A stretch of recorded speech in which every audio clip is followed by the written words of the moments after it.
बदलना चाहो भाग्य, बहुत आसान है रास्ते, अब रोजगार के वास्ते नए आसान रास्ते, अब रोजगार के वास्ते। तो नमस्कार, हम लोग आज बात करेंगे कि किस तरह से हम अपनी दुकान की प्लानिंग कर सकें ताकि हम कंपनियों से उनके बुकिंग की स्कीम का अधिक से अधिक लाभ लेके प्रोडक्ट रख सकें। देखिए, आप जानते हैं कि सभी कंपनियां जो मैन्युफैक्चरर हैं, जो कृषि आदान निर्माता हैं, वो अपने प्रोडक्शन को करीब 6-8 महीने पहले से प्लान करती हैं अगले सीजन के लिए, ताकि वो समय पे सभी दुकानदारों तक अपना मटेरियल पहुंचा सकें। तो उसके लिए कंपनियों को ये जानना आवश्यक होता है कि वो कितनी सामग्री किस प्रोडक्ट की तैयार करें, कितना प्रोडक्शन करें। इसके लिए उन्हें ज़रूरी है कि वो मार्केट को समझें और उनका जो डीलर डिस्ट्रीब्यूटर नेटवर्क है उसके थ्रू वो ये समझ सकें कि अगले सीजन में ग्राउंड के ऊपर कौन से प्रोडक्ट लगने वाले हैं और उन प्रोडक्ट्स की वो प्रोडक्शन प्लान करें। क्योंकि अगर वो कुछ और प्लान करते हैं और ग्राउंड पर कुछ और प्रोडक्ट की डिमांड होती है तो मिसमैच होता है और इससे कंपनियों को भारी नुकसान होता है। तो इसके लिए आवश्यक है कि जब भी आप अपनी दुकान के उन गांव में जहां आप सामान बेचते हैं उन किसानों के साथ अगर जीवंत संपर्क रखें, उनसे बातचीत करें, तो आप समझ सकेंगे कि अगले सीजन में वो क्या करने वाले हैं। अच्छी स्थिति ये है कि यदि आप अपने ग्राहक किसानों को रजिस्टर करते हैं, उनकी ज़मीन के बारे में, उनकी मिट्टी का प्रकार, सिंचित असिंचित ज़मीन कितनी है, रबी में वो क्या फसलें लेते हैं, खरीफ में क्या फसलें लेते हैं, ये सब अगर आप रिकॉर्ड रखते हैं तो आपको एक अंदाज होता है कि किस तरह की डिमांड आपके ग्राहक करने वाले हैं। उचित ये होगा कि आप अपनी दुकान के लिए भी किसानों को एक बुकिंग की स्कीम निकाल सकते हैं, जहां किसान एडवांस में बुक कर सकते हैं मटेरियल और वो आप उस किसान की बुकिंग को आगे कंपनी की बुकिंग में जोड़ सकते हैं। इससे आपका वॉल्यूम भी बढ़ सकता है, आपको बुकिंग के लिए पैसा भी उपलब्ध हो सकता है और सबसे अच्छी बात ये होगी कि बुकिंग स्कीम का जो फ़ायदा है वो किसानों को मिल सकता है।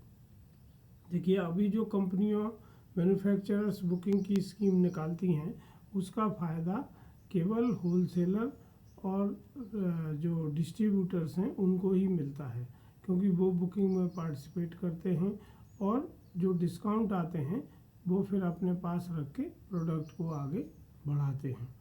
तो जैसे जैसे जानकारी फैल रही है और सोशल मीडिया और इंटरनेट का पेनिट्रेशन गांव में हो रहा है, वैसे वैसे अवेयरनेस बढ़ रही है।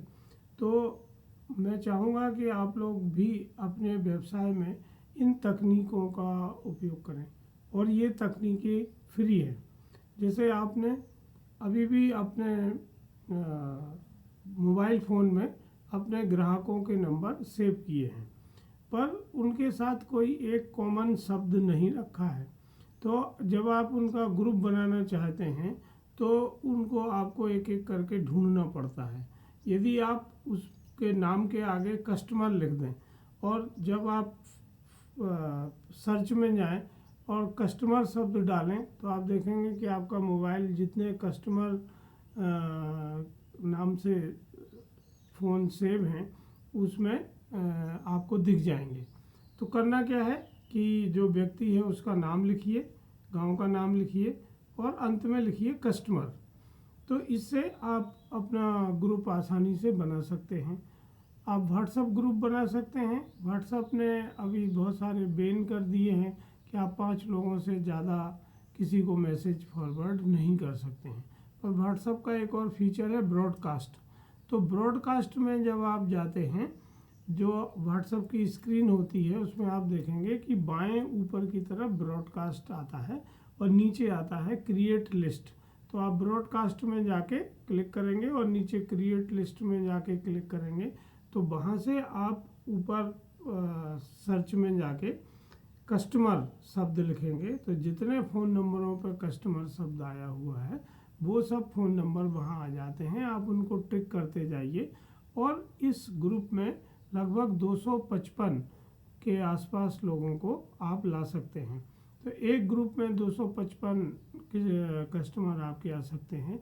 अगर इससे ज़्यादा आपके कस्टमर हैं तो आप ग्रुप नंबर 2, 3, 4 ऐसे ग्रुप बना सकते हैं और इन ग्रुप में एक ही मैसेज लिख के आप सीधे पूरे ग्रुप के सदस्यों के मोबाइल पर वो मैसेज भेज सकते हैं। इससे क्या होगा कि आपको हर किसी को हर बार फ़ोन करने की आवश्यकता नहीं होती है। दूसरा, आप अपनी दुकान का फेसबुक पेज बनाइए। उसमें फेसबुक अकाउंट फ्री होता है। उसमें आप अपने कस्टमर्स से अनुरोध करिए कि वो उसमें आपके साथ जुड़े और जब भी आप कोई पोस्ट डालते हैं, कोई फ़ोटो वीडियो डालते हैं, किसी कंपनी की कोई प्रमोशनल स्कीम डालते हैं तो वो उनको दिख सकती है। इसी तरह थोड़ा और हायर साइट पे अगर जाएं तो इंस्टाग्राम का उपयोग कर सकते हैं, टिकटॉक का उपयोग कर सकते हैं, आप यूट्यूब का उपयोग कर सकते हैं, ट्विटर का उपयोग कर सकते हैं। तो ऐसे बहुत सारे प्लेटफार्म आज उपलब्ध हैं जहां आप लोगों से बातचीत कर सकते हैं। जैसे जैसे गांव में 4G सर्विसेज बढ़ रही हैं तो अब वीडियो कॉल की भी सुविधा उपलब्ध हो गई है। तो आप यूट्यूब के माध्यम से भी क्लास कर सकते हैं, आप जूम के माध्यम से क्लास कर सकते हैं, आप गूगल मीट के थ्रू कर सकते हैं और भी बहुत सारी एप्लीकेशंस हैं जहां आप अपनी बात अपने लोगों तक पहुंचा सकते हैं। क्योंकि आप देख रहे होंगे जैसे जैसे कोविड-19 ये जो वायरस की समस्या आई है, इससे बहुत सारे परिवर्तन हमारे व्यवहार में आने वाले हैं और ये न केवल हमारी साइकोलॉजिकल परिवर्तन है, हमारे पारिवारिक व्यवहार, सामाजिक व्यवहार और इसके साथ साथ जो बिजनेस करने का तरीका है उसमें भी ये बदलाव हमें आगे देखने को मिलेंगे। तो हमें इन बदलावों को समझना चाहिए और इनके साथ हम कैसे अपने आप को बदलें, अपने बिजनेस करने के तरीकों को कैसे बदलें, तो हम तेज़ी से समय के साथ अपने आप को मैच कर पाएंगे। यदि आप इस तरह से बदलाव नहीं करते हैं तो आप पीछे रह जाएंगे। मैं चाहूँगा कि आप अपनी दुकान की प्लानिंग अच्छी करें और किसानों को, जो आपके ग्राहक हैं, उनको कंपनी की जो मार्केटिंग स्कीम है उसका पूरा का पूरा लाभ कैसे उन तक पहुंचाया जाए, कैसे दुकान में एडवांस प्लानिंग की जाए, ये सब आपको करना चाहिए। दूसरे जो मैं चाहूँगा कि आप लालच से बिल्कुल बचें। कंपनी के बहुत सारे प्रपोज़ल ऐसे होते हैं, बहुत सारी कंपनियां, छोटी छोटी कंपनियां हैं जो आपको इस तरह के मोह में डालने की कोशिश करती हैं और वो प्रोडक्ट आपके यहाँ स्टोर करते हैं, आपको बहुत अच्छा कमीशन देने का प्रपोज़ल करते हैं या आप वॉल्यूम बेचते हैं तो उस पर वो आपको लॉटरी या आपको विदेश भ्रमण या दूसरी चीज़ों का लालच भी देते हैं। तो ये सब चीज़ें मार्केटिंग के तरीके हैं और हमें ये देखना है कि हम इन तरीक़ों का उपयोग करके क्या कोई लाभ कमा सकते हैं, क्या अपनी दुकान को और व्यवसाय को बढ़ा सकते हैं, क्या अपने ग्राहकों को फ़ायदा दे सकते हैं। अगर इस तरह की कोई संभावना आपको दिखती है तो मैं आपको अनुरोध करूंगा कि आप ज़रूर उसका उपयोग करें। पर यदि आपको लगता है कि केवल लालच की वजह से सामान उधार मिल रहा है, इस वजह से हम अपनी दुकान में मटेरियल रख लें और आगे फिर किसानों को उधार वो मटेरियल को पुश करें, तो वो मैं चाहता हूँ कि आप ना करें। इससे आपका भी नुकसान होता है और आपके ग्राहकों का भी नुकसान होता है। देखिए, कोई भी बिजनेस तब तक लाभकारी नहीं हो सकता है जब तक उसके ग्राहकों को उसका लाभ न मिले। यदि आप अपने ग्राहक के लिए वैल्यू क्रिएट करके लाभ नहीं दे रहे हैं तो मैं नहीं सोचता हूँ कि आपके लिए भी कोई लाभकारी स्थिति बनेगी।